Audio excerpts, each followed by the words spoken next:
So we're here in a B automatic, and right here it says engine start. So I'm going to show the examiner how I safely start this truck. The first thing I'm going to do is I'm going to buckle in.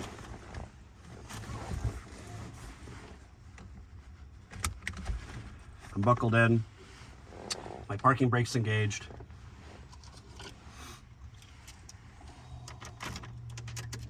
My truck is in neutral. I can start this truck.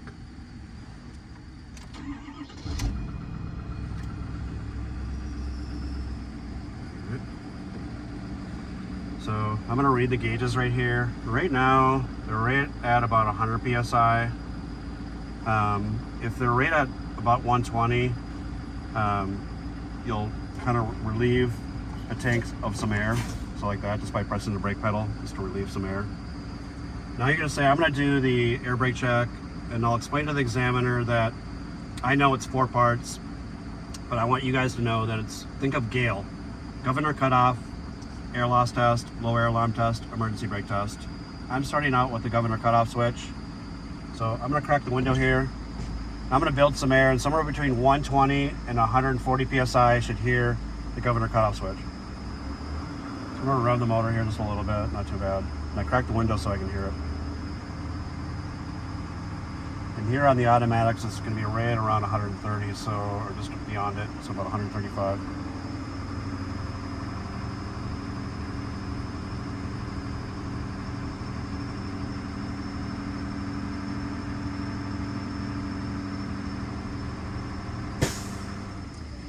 I heard the governor cutoff switch right at 130 psi. The governor cutoff switch works. So now I'm going to do the air loss test. I'm going to press and hold the brake pedal here. All right, and I would shock my tires, but in this case I'm holding the brake pedal. Now I'm going to go ahead and release the parking brake. All right, and then I'm going to turn the truck to the off position and then back to the on position. All right, my air tanks right now, they're at about 118 psi. I shouldn't lose 3 psi in 1 minute. So I'm going to time myself for the longest minute of my life. If you got time, I recommend finding an old watch that you don't mind giving away or whatever. But if you want to fumble around with your phone, you can. It's safe to do that. And then, or use this up here. And sometimes the examiner will do it for you, but that's kind of rare. So now I'm going to time myself for the longest minute. And after that's up, I'll say it's been a minute now. I didn't lose 3 psi. My gauges are still at 118 psi. So now I'm going to do L, the low air alarm test. I'm going to pump the brake pedal here. I should hear the low air alarm and see it before 55 psi. And I'll start pumping. When I pump, I bring the brake pedal all the way down to the floor like that.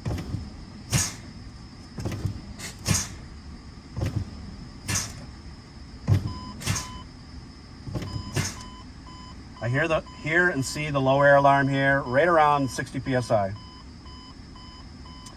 So now I'm going to do the emergency brake test.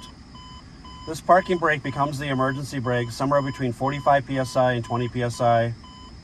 I'm going to pump the gas, or relieve this of some air here, and that should pop out somewhere between 45 and 20 psi.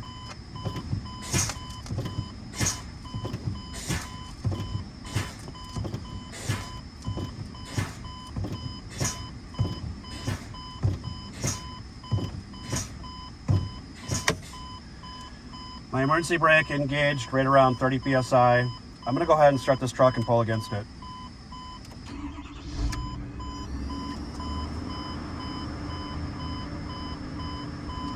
I'll put it in drive here and pull against it.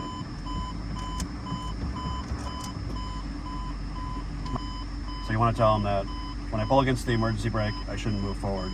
My emergency brake holds. Right, so now I'm gonna resupply the air back up to a safe level. These 2 needles need to be somewhere between 90 and 120 psi, but typically it's 100 psi. That's the safe operating level. So my truck's in neutral here, I'm gonna rev it up. It'll take a little bit. And I'm being patient, I'm not rushing myself.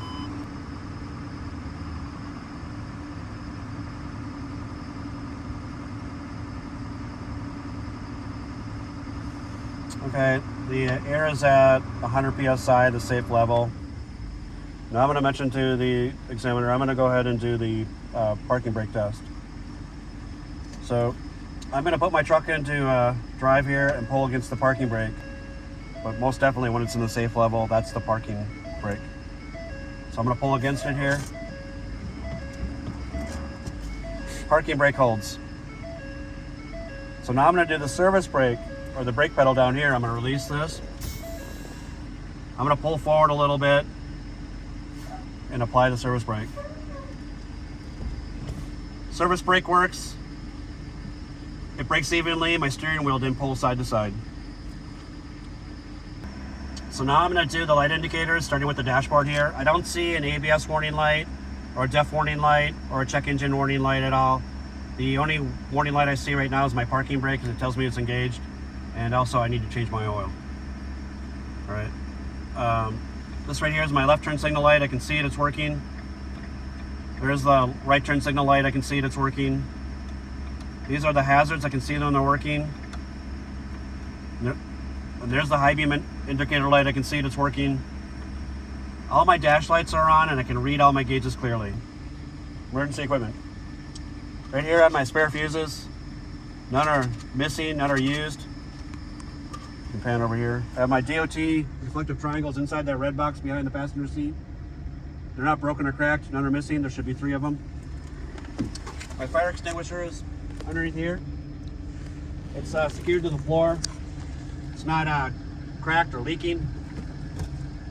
Safety pin's in place. It's fully charged. I know that because I looked at it. That needle's in the green zone. Now I'm going to do the windshield and traffic monitoring devices.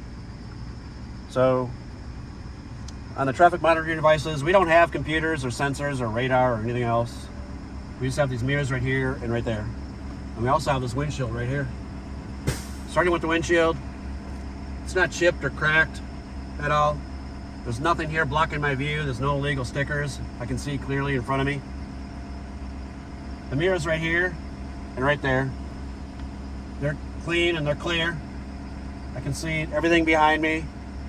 Nothing's blocking my view, and they're all adjusted to me. Wipers and washers. The wiper blades here and here, they're tight to the glass. They're not loose or missing or cracked or broken. The washer fluid is full and charged. The wiper blades, they function. They clean the glass. Heater and defrost. I'm going to turn this to heater and defrost guy here. Make sure this is illuminated and that's illuminated.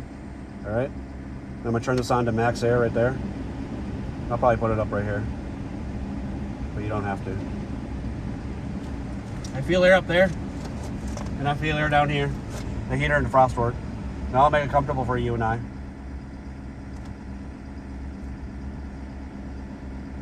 Now I'm going to do the horns. I have a couple of horns here. This is my city horn. City horn works. And right over here is my freeway horn. Freeway horn works. Horns work. Scratch it off, move on, and that completes it.